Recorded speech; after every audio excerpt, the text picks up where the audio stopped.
I came home from that war missing a wife, missing whatever family I had left, and dragging a leg that the doctors said would never really work again. And 22 years later, the 3 little girls that nobody on this earth wanted walked into a courtroom in Fayetteville and pulled me back from the edge of losing everything I had left. Before I get into any of it, I just want to say thank you for being here. It means more than you know. Do me one favor and tell me in the comments what city you're listening from. I read every single one, and I'll give you a shout out.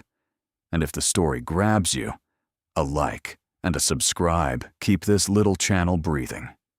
All right, so here's where I was in the summer of 2002. 31 years old, back from overseas about 8 months, living in a rented half of a duplex off Bragg Boulevard, with a folding chair and a mattress on the floor because I hadn't bothered to buy real furniture. My wife, Sherry, she didn't wait around. She was gone before my second tour was even finished. I don't say that with a lot of heat anymore, but back then it gutted me. I came off that plane at Pope with a duffel and a cane and a name written on a card in my pocket. Her name, and she wasn't there. My buddy Reyes drove me home instead. That was the first thing that told me my old life was over. My folks were already gone by then, both of them, within a year of each other while I was deployed. And my little brother Dale? Well, Dale is a whole story on his own, and believe me, we'll get there. Point is, when I got back, I had a duplex, a check from the VA every month, a knee that clicked when the weather turned, and a whole lot of quiet. That kind of quiet gets loud after a while. It gets real loud. I don't fully know why I called the county about fostering. I think I was just tired of being the only heartbeat in the place. Reyes had 4 kids, and every time I went over there, it was chaos and noise and somebody crying about a juice box. And I'd drive home, and the silence would just about swallow me. So I called. And the lady at the Cumberland County office, Miss Patrice, God bless her, she took one look at my file. Disabled combat vet, single, renting, walks with a cane, and I could hear her trying to figure out how to let me down easy. Then she got quiet on the phone, and she goes, "Well, there is one situation." She says it slow, like she's not sure she should. "There's a set of 3 sisters," she says. 7, 5, and 3. Been in the system almost a year. And nobody will take all 3. Everybody wants to split them up. Take the baby, leave the older 2, and we're running out of time before we have to separate them. 7, 5, and 3. Charlie was the oldest, though her real name was Charlene, and she'd fight you if you used it. The middle one was Bree, Sabrina, but nobody ever called her that either. And the little one was Katie, 3 years old, still in a pull-up, wouldn't say a word to anybody. I said bring them. I didn't even think about it. A man who can barely make it up his own stairs, no wife, mattress on the floor, and I said bring me all 3. Miss Patrice actually laughed, and then I think she cried a little, and then she came out the next Tuesday. Everybody told me I was insane. Reyes told me I was insane, and he loved those kids the second he saw them. So that tells you something. My own caseworker warned me it was too much. Somebody at the VA, this counselor I was seeing about the nightmares, he flat out said a broken soldier had no business raising 3 traumatized little girls. Broken soldier. I remember those exact 2 words because I turned them over in my head for about 6 years after. The first night was rough. Katie screamed until 2 in the morning, and I didn't know what to do. So I just sat on the floor outside the room they were sharing with my back against the wall and my bad leg stretched out in front of me, and I talked. Just talked. About nothing. About the base. About a dog I had as a kid. About how I couldn't cook, but I could learn. And around 3 she went quiet. And Charlie, 7 years old, opened the door a crack and looked at me sitting there on the floor. And she goes, "Are you gonna leave too? Are you gonna leave too?" 7 years old. That question is going to be sitting in my chest until the day I die. I said no. I said I don't leave. I told her that man doesn't exist for you anymore, the one who leaves, and she looked at me for a long second, the way kids do when they're deciding whether you're worth believing. And then she shut the door, and in the morning, all three of them came out and sat at my little card table, and I made pancakes so bad they were basically raw, and Bree ate every bite of hers and told me they were good. That was the day I stopped being a broken anything. That was the day I became their dad. Now I'm going to speed through 20 years, because you don't need all of it. But you need enough to understand what these girls meant to me, and what it cost to raise them, because that matters for what Dale tried to do. I bought a house, little brick ranch on Wildwood Drive, 3 bedrooms, 1 bathroom that we fought over every single morning. I bought it with the disability money and a VA loan, and I paid it off early, because I never went anywhere and never bought anything. Every extra dollar went into that house or into those girls. Charlie played volleyball. Bree was the one who'd cry at commercials. Softest heart you ever met, ended up going into nursing. Katie, the little one who wouldn't talk, turned into the one who would not stop talking. Argued with everybody, argued with teachers, argued with me, and I used to tell her, "Girl, you should be a lawyer." And wouldn't you know it, Charlie went to law school, Central down in Durham.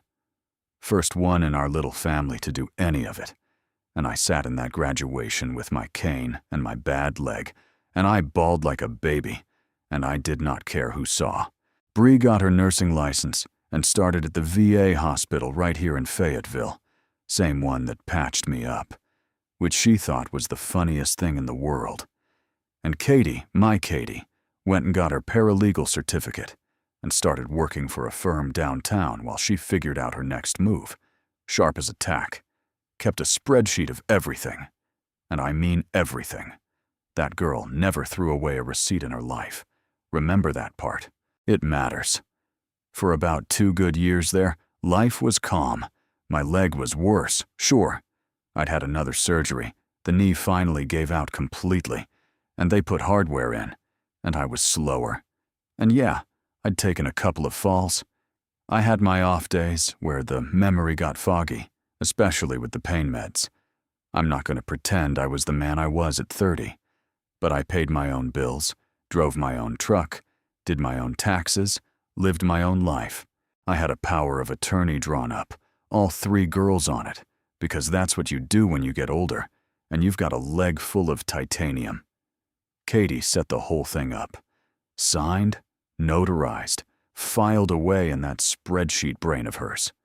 And that's when Dale came back. I hadn't heard from my brother in over 20 years. Not one call. Not when the girls came. Not when I paid off the house. Not one single birthday.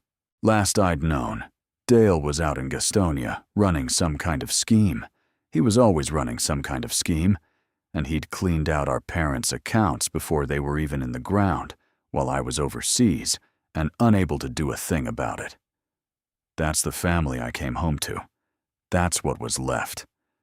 So one day my phone rings, and it's a number I don't know, and this voice goes, "Big Brother." And my stomach just dropped. I knew. Before he said anything else, I knew. He came around all sweet at first. Oh, he'd found the Lord. He'd changed. He wanted to make things right. He'd been thinking about family. He started coming by the house on Wildwood, bringing barbecue, fixing my gutter. And I'm not a stupid man, but I'm a lonely one. And a lonely man wants to believe his brother came back for the right reasons. Charlie hated it from day one. She'd stop by and Dale would be sitting in my kitchen, and she'd get this look. She goes, "Dad, what does he want?" And I'd say maybe he doesn't want anything. And she'd just look at me. Charlie was right. Of course she was right. Here's what Dale wanted. Dale had found out, I think through the county tax records, they're public, anybody can look, that the house on Wildwood was paid off and worth about $240,000 now that the whole area had built up. And he found out I had a chunk of back pay from the VA that had come through after a disability rating got corrected. A real number, close to $90,000, sitting in the bank. And Dale, being Dale, did the math on a man with a bad leg, a foggy memory, and no wife, and he saw 240 plus 90, and he figured all of it was already basically his if he could just get his hands on the wheel. So here's what my own brother did. I found out later he'd been quietly writing down every single time I dropped a word, or repeated a story, or forgot where I put my keys. He'd bring it up casual. "Big brother, you okay? You seem confused today." He took me to a couple of doctor's appointments, insisted on it, real helpful. And while he was in the room being my loving brother, he was collecting the paperwork. And he found himself a lawyer, this slick guy named Prescott out of an office on Ramsey Street. And together, they filed a petition with the clerk of Superior Court in Cumberland County to have me declared incompetent. Incompetent. In North Carolina, an incompetency proceeding doesn't even go in front of a regular judge. It goes to the clerk of Superior Court. And if it goes through, the court appoints a guardian. And that guardian controls your money, your house, where you live, all of it. And Dale petitioned to be that guardian. My baby brother wanted the court to declare that I could not run my own life, so that he could run it for me, straight into his own pocket. The first I heard of it was a certified letter. I had to sign for it. I stood in my own driveway on Wildwood, reading that my brother had told a court I was a danger to myself, that my war injuries had left me unable to manage my affairs, that I needed protecting from myself. And attached to it was a preliminary evaluation from some doctor I had met exactly one time, a Dr. Kessler, who'd apparently determined, after a 20-minute visit, that I showed significant cognitive impairment consistent with traumatic brain injury and post-traumatic stress. I sat down on my own front steps, and I couldn't feel my hands. 22 years I'd worked to prove that counselor wrong, the one who called me a broken soldier. 22 years of pancakes and volleyball games and law school tuition. And here was a piece of paper from my own blood, saying he'd been right all along. I'm not too proud to tell you I thought about just giving up, letting Dale have it. I was tired. My leg hurt every hour of every day, and I thought, maybe he's right. Maybe I am done. And then I called Charlie. I have never in my life heard my daughter go that quiet. She let me finish, and then she said one thing. She said, "Dad, do not sign anything. Do not talk to Dale. Do not talk to any doctor. And do not talk to that lawyer. We're coming home." And then she hung up, and she called her sisters. Here's the wild part. What Dale never once considered, in all his math about a lonely broken man with a bad leg, is that the 3 little girls nobody wanted had grown up. He'd been so busy counting my house and my back pay that he forgot to count them. He looked at me and saw an easy mark. He never looked at them at all. Charlie took a leave from her firm. My daughter, the lawyer. She moved back into her old room, the one she used to share, and she turned my kitchen table into a command center. And the first thing she did was file a response and demand a guardian ad litem, which the court appoints to actually represent me and my wishes. And she demanded a full, multidisciplinary evaluation instead of Dr. Kessler's 20-minute special. And she was polite as could be about it, and cold as ice underneath. And I watched Dale's face the day the new paperwork got served on his lawyer, and I saw something I hadn't seen in that man ever. I saw him worried. Bree went to work on the medical side. My middle girl, the nurse, the one who cried at commercials, she was not crying now. She pulled my actual records, the real ones from the VA where she works, done the right way with my signed consent. And she sat down with a doctor she trusted up at the hospital, and she laid it all out. And it turned out this Dr. Kessler, the 20-minute man, had never done a single one of the cognitive assessments he claimed. No test, no baseline. He'd written impairment consistent with in a way that sounded official and meant absolutely nothing. And Bree, who reads charts for a living, spotted it in about 4 minutes. And then she found out something else. She pulled the referral, and the referral to Dr. Kessler hadn't come from any physician. It came from the office of a lawyer named Prescott. Now Katie, my Katie, the one who wouldn't say a word at 3 and never stopped talking after, the one with the spreadsheet brain who never threw away a receipt. While her sisters worked the legal and the medical, Katie went and did what Katie does. She went digging. First, she pulled Dale's own record, because it's a beautiful thing, public records. Turns out my born-again brother had 2 prior judgments against him in Gaston County for financial stuff. One of them, a settlement from a case where he'd talked an old woman, his landlord actually, into signing over power of attorney and drained about $40,000 out of her before her son caught it. $40,000 from an old woman. That was Dale's whole life, and it was all sitting right there in the county records for anyone patient enough to look. And Katie is nothing if not patient. But that wasn't even the good part. Here's the good part. Dale, see, he was so sure this was in the bag that he got sloppy, and about 3 weeks before the hearing he called Katie. He thought Katie was the soft one, the baby, the one who'd flip. He didn't know his own family at all. He called her up and he tried to get her on his side, told her that when he became guardian, he'd make sure she and her sisters got taken care of, that this was really for everybody's benefit, that I was too far gone to know what was good for me anymore, and somebody responsible had to step in. And he said, and I quote it exactly, because I've heard the recording more times than I can count.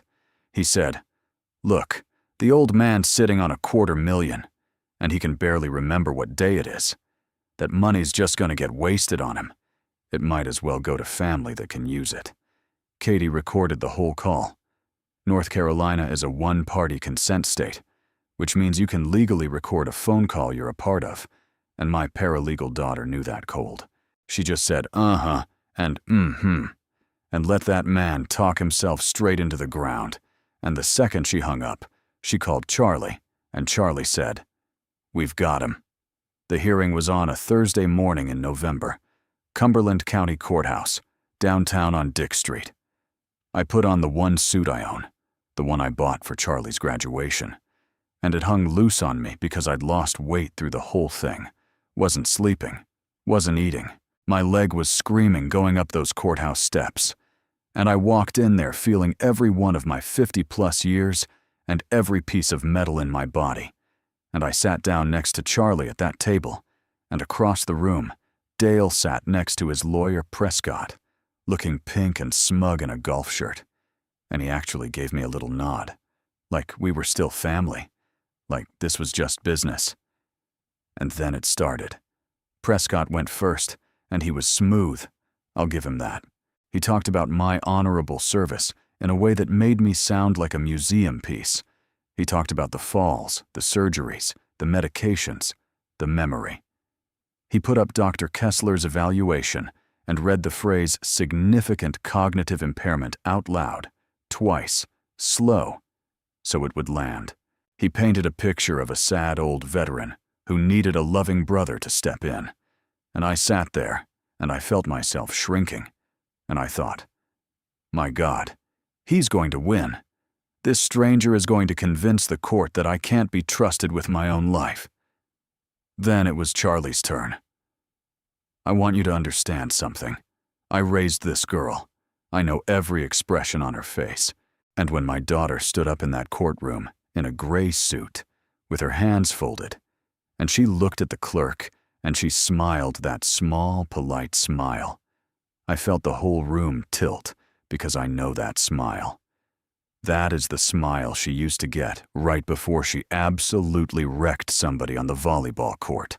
That smile is the last thing you want to see across a table. She started slow. She entered the actual VA records, the complete ones, and she had Bree there ready to explain them. But first she asked to voir dire the evaluation, which is a fancy way of saying she wanted to poke holes in Dr. Kessler before it could even be used. And she asked the court a simple question. She asked whether it wasn't unusual that a medical evaluation for an incompetency petition had been referred not by a doctor, not by a hospital, not by any medical provider at all, but by the very lawyer who filed the petition. And the clerk, this older gentleman with reading glasses down on his nose, looked up from the paper for the first time. Prescott stood up fast, but Charlie was already moving. She called Bree. My Bree got up there in her scrubs. She'd come straight off a shift, and she was so nervous her hands were shaking. I could see it. And then she opened her mouth, and every bit of shake went out of her voice, because this was her world, and she knew it better than anybody in that room. She walked the clerk through the records line by line. She showed that there was no cognitive assessment on file. None. That Dr. Kessler had documented tests he never performed. That the actual VA physicians, over years, had consistently rated my cognition as within normal limits for my age. And then Prescott tried to rattle her on cross, tried to make her admit she was biased because she was my daughter. And Bree, my soft-hearted middle girl who cries at dog food commercials, looked at him and said, "Yes, sir.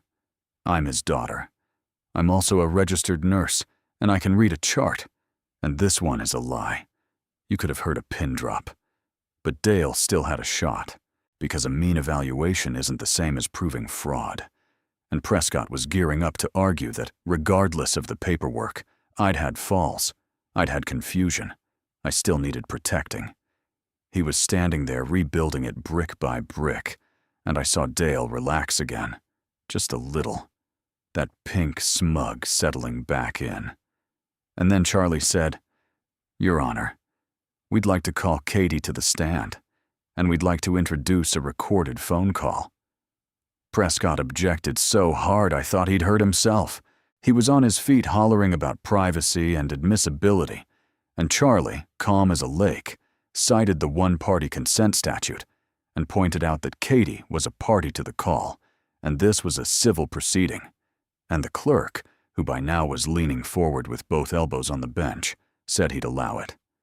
Katie got up there in her work clothes with her chin out, that same chin she'd had since she was 3 years old, refusing to speak to anybody, and she confirmed she'd received a call from Dale, and she confirmed she'd recorded it, and Charlie pressed play. And Dale's voice filled that courtroom, his own voice. The old man sitting on $250,000, and he can barely remember what day it is. That money's just gonna get wasted on him. It might as well go to family that can use it. I watched my brother's face fall off. That's the only way I can describe it. The pink drained right out and left something gray, and he grabbed Prescott's arm and started whispering fast. And Prescott shook him off because Prescott had just realized his client had lied to him too. Or maybe Prescott didn't care, as long as the check cleared. I don't know. But you could see the man doing the math on his own reputation right there. Charlie wasn't done, because Katie, spreadsheet brain, had brought the rest. Charlie entered Dale's 2 prior judgments from Gaston County. She entered the record of the old woman, his landlord, and the $40,000, and the power of attorney he'd used to do it. Same exact play. Same exact move he'd tried on a different vulnerable person. On paper, proven, settled. And Charlie stood in front of that clerk, and she said, "This is not a concerned brother. This is a pattern. And my father is simply the next old person on the list. The next old person on the list." In my own hearing, I stopped being the sad museum piece veteran, and I became the intended victim of a documented con man. And I watched it happen in real time. I watched the whole room turn, and it turned because my 3 girls turned it. The clerk called a recess. When he came back, he didn't take long. He denied the petition for incompetency outright, found that I was fully competent to manage my own affairs, which, imagine having to have that decided. But there it was, in the record. He struck Dr. Kessler's evaluation. And then he did something I didn't even know he could do. He stated on the record that the evidence suggested a possible attempt at financial exploitation of an older adult, which is its own crime in North Carolina. And he referred the whole matter to the district attorney's office. Referred it. My brother came to court to take my house, and he walked out of it under investigation. Prescott withdrew from representing him within the week. Turns out lawyers don't love it when your case ends with a referral to the DA. And a few months later, Dale took a plea on the exploitation attempt, and part of that plea was a no-contact order and full restitution of what he'd already run up. And last I heard, he was back in Gaston County, broke again, alone again, which is exactly where he started and exactly where men like Dale always seem to end up. He wanted my $250,000. He walked away with a criminal record and a court order to never speak to me again. He lost the exact thing he came for, and then some. I want to tell you about the drive home from that courthouse, because that's the part I actually think about. All four of us squeezed into Charlie's little Honda because my truck was in the shop, and nobody said anything for a few blocks. And then Katie in the back seat just started laughing, this exhausted, crazy laugh, and it caught, and then all four of us were laughing so hard Charlie had to pull into a gas station on Bragg Boulevard because she couldn't drive.